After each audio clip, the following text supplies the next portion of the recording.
사도신경으로 신앙 고백하심으로 4월 15일 월요일 아침 예배를 하나님께 드립니다. 나는 전능하신 아버지 하나님, 천지의 창조주를 믿습니다. 나는 그의 유일하신 아들, 우리 주 예수 그리스도를 믿습니다. 그는 성령으로 잉태되어 동정녀 마리아에게서 나시고 본디오 빌라도에게 고난을 받아 십자가에 못 박혀 죽으시고 장사된 지 사흘 만에 죽은 자 가운데서 다시 살아나셨으며 하늘에 오르시어 전능하신 아버지 하나님 우편에 앉아 계시다가 거기로부터 살아있는 자와 죽은 자를 심판하러 오십니다. 나는 성령을 믿으며 거룩한 공교회와 성도의 교제와 죄를 용서받는 것과 몸의 부활과 영생을 믿습니다. 아멘.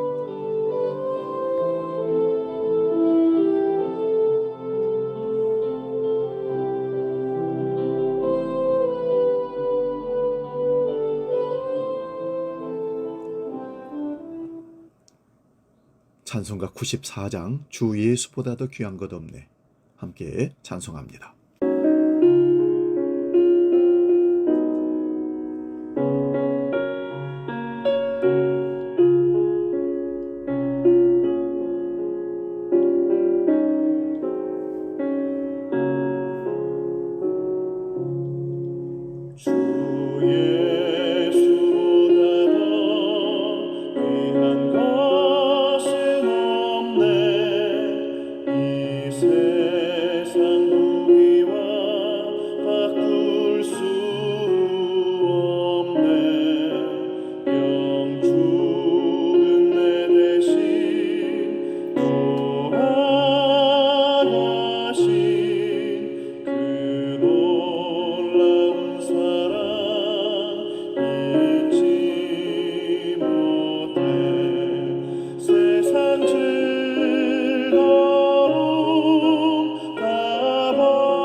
오늘 아침 우리에게 주시는 하나님 말씀은 요한계시록 2장 4절에서 5절입니다. 신약성경 400면에 있습니다. 요한계시록 2장 4절 5절 봉독할 때 살아계신 주님의 음성을 들을 수 있기 바랍니다. 지금 봉독합니다. 그러나 너를 책망할 것이 있나니 처음 사랑을 버렸느니라. 그러므로 어디서 떨어졌는지를 생각하고 회개하여 처음 행위를 가지라. 만일 그리하지 아니하고 회개하지 아니하면 내가 내게 가서 내 촛대를 그 자리에서 옮기리라. 아멘. 오늘 봉독한 말씀으로 예수님을 잃어버린 교회, 이런 제목으로 말씀 참고하면서 은혜를 나눕니다. 누가복음 2장에 보면 예수님의 어머니 요셉과 마리아가 예수님이 12살 되던 해에 유월절을 지키기 위해서 예루살렘으로 올라가서 예배를 드렸습니다. 그런데 돌아오는 길에 그만 아들 예수를 잃어버리고 말았습니다. 그것도 하룻길을 갔다가 뒤늦게 아들 예수가 없어진 것을 알게 되었던 것입니다. 예수를 잃어버린 것도 문제였지만 더 큰 문제는 예수를 잃어버리고도 그 사실을 하루 동안 몰랐다는 것이 문제입니다. 오늘 우리와 예수님과의 관계는 어떤가요? 우리에게 예수님의 영혼의 양식인 생명의 떡이시고 어두운 세상에서 영생의 길을 비춰주시는 참 빛이시고 영혼의 목마름을 해결해 주시는 마르지 않는 생수가 되신지요? 참으로 우리가 예수님과 동행하고 있다면 그 증거는 무엇일까요? 예수님이 주신 하늘의 기쁨과 평안, 진리로 말미암은 확신과 그리고 누리고 있는 자유를 보여줄 수가 있겠습니까? 그럴 수가 없다면 우리는 예수님을 잃어버린 것이 아닌지 생각해 봐야 합니다. 잃어버리고도 깨닫지 못하고 있다면 정말 심각한 문제입니다. 전 세계적으로 존경받는 존 스토트 목사님은 88세 때 고별 메시지와 같은 제자도라는 책을 썼습니다.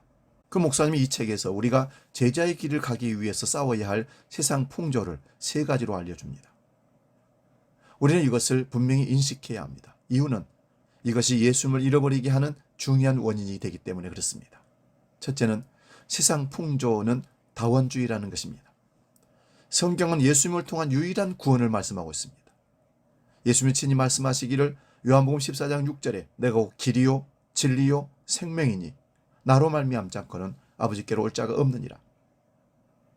그러나 다원주의를 따르는 사람들은 유일한 구원과 절대 진리는 존재하지 않고 모든 것이 진리라고 말합니다. 굳이 예수님이 아니어도 구원이 가능하다는 것입니다. 두 번째 세상 풍조는 물질주의입니다. 현대인들에게 돈은 단순히 삶을 영위하기 위한 도구나 수단이 아닙니다. 유일한 인생의 목표이고 목적입니다. 예수님이 만몬으로 지칭한 돈은 그 마음속에 존재하는 거대한 우상입니다. 예수님을 믿는 것도 복을 받아 더 많이 소유하고 더 많이 누리려는 목적이 있습니다. 과연 우리가 예수님을 따르고 있는 것인지 아니면 예수님을 수단으로 삼고 있는지 돌아볼 필요가 있습니다. 세 번째 세상 풍조는 자기애입니다. 이것을 나르시즘이라고 합니다. 많은 사람들이 지나친 자아도취와 자기애를 드러내고 있습니다. 자기애에 빠진 사람들은 다른 사람들에 대해서는 전혀 관심이 없습니다. 오로지 자신의 편안함과 만족과 행복에 몰두하고 있습니다. 사람들은 이런 사람들을 욕하면서도 속으로는 부러워합니다. 우리도 이러한 세상 풍조를 인해 예수님을 잃어버렸을지 모릅니다. 요한계시록의 7교회를 살펴보면 세상 풍조에 물들어서 예수님을 잃어버리고도 깨닫지 못하는 교회들이 많이 등장합니다. 그 첫 번째 교회가 에베소 교회입니다. 에베소 교회를 향해서 주님이 말씀하십니다. 처음 사랑을 너희가 버렸도다. 예수를 잃었다는 것입니다. 그리고 라오디게아 교회를 예수님이 책망하십니다. 내가 말하기를 나는 부자라 부유하여 부족한 것이 없다 하나 내 공고한 것과 가련한 것과 가난한 것과 눈먼 것과 벌거벗은 것을 알지 못하는도다. 그러므로 네가 열심을 내라 회개하라. 신앙의 본질은 예수 그리스도입니다. 우리 신앙에서 예수님이 없으시면 그 어떤 것도 의미가 없습니다. 에베소 교회는 다른 모든 교회 중에서도 가장 훌륭한 목회자들이 있었던 교회입니다. 이곳에서 바울과 아볼로, 디모데와 사도 요한이 차례대로 목회를 했던 지역입니다. 그러므로 에베소 교회는 성경적인 훈련을 잘 받았고 교리가 바르며 지식이 풍부했던 교회가 아니었는가 생각해 봅니다. 그런데 이처럼 말씀 중심에 서서 크게 부흥을 하고 나니까 교회가 제도화되고 조직화되어 서서히 처음 사랑을 잊어가고 있었습니다. 이런 상태에 있는 에베소 교회에 대한 예수님의 태도를 보면 여기서 예수님께서는 오른손에 7별을 잡고 7 금초대 사이로 다니시는 모습으로 나타나셔서 에베소 교회를 보십니다. 왜 이런 모습으로 나타나셨을까요? 그 까닭은 에베소 교회가 성장하는 동안 그들의 사업에 치중하면서 자기들의 외형적인 성장만 바라보고 그 가운데 주의 종을 오른손에 붙잡고 와 계시는 예수님을 잃어버렸기 때문입니다. 한국 교회도 이런 교회가 많습니다. 교회 와서 예배드릴 때는 목사님의 설교에만 치중하고 과학적으로 철학적으로 교회 사업의 계획만 관심을 갖다 보니 그만 그 가운데와 계시는 예수님을 잊어버리고 맙니다. 그래서 교회는 구원받게도 아니하고 성령 세례도 받게도 아니하며 병자를 위해서 기도하지도 않습니다. 그런데 에베소 교회가 이렇게 되어가기 시작한 것입니다. 그들은 처음에 예수님 중심으로 일을 했으면서도 너무 바쁘다 보니 예수님을 잃어버리긴 했으나 일의 목적이 예수님을 위한 것이기에 칭찬을 받았습니다. 이와 같이 바쁘게 일하다 보니 수고와 희생이 뒤따르고 열심히 일하며 고난을 참고 견디다 보니 인내도 많았습니다. 예수님께서도 이런 행위를 칭찬하셨습니다. 그리고 말씀의 반석 위에 굳게 서서 악한 자를 용납하지 않고 거짓 사도들을 축출한 에베소 교회의 성결됨을 칭찬하셨습니다. 이렇게 칭찬하시고 난 후 예수님께서는 날카롭게 에베소 교회를 꾸중하셨습니다. 처음 사랑을 너희가 버렸도다. 교회가 말씀에는 잘 섰으나 처음 사랑을 버렸다는 이 점은 중대한 문제입니다. 오늘날도 그렇습니다. 예수님과의 뜨거운 관계가 허물어지면 주일날 겨우 나와서 찬송 부르고 기도하고 말씀 듣고 헌금 내고는 그냥 돌아갑니다. 그리고 예수님을 잊고 삽니다. 우리가 예수를 믿고 성령으로 충만하여 그리스도와 끊임없이 교제하는 뜨거운 신앙생활이 계속될 때만이 참된 교회가 될 수 있는 것입니다. 우리는 하늘 날아가는 날 그날까지 주님과의 첫사랑의 만남을 잊지 말고 끝까지 뜨겁게 신앙생활을 해야 할 줄로 믿습니다. 기도하겠습니다. 예수님을 처음 만났던 때를 기억합니다. 예수님의 뜻을 따르겠다고 결심했던 때를 기억합니다. 그 첫사랑의 기억을 잊지 않게 하시고 충성된 종이 되도록 우리를 인도하여 주옵소서. 이제 주기도록 기도합니다. 하늘에 계신 우리 아버지, 아버지 이름을 거룩하게 하시며 아버지의 나라가 오게 하시며 아버지의 뜻이 하늘에서와 같이 땅에서도 이루어지게 하소서. 오늘 우리에게 일용할 양식을 주시고 우리가 우리에게 잘못한 사람을 용서하여 준 것 같이 우리 죄를 용서하여 주시고 우리를 시험에 빠지지 않게 하시고 악에서 구하소서. 나라와 권능과 영광이 영원히 아버지의 것입니다. 아멘.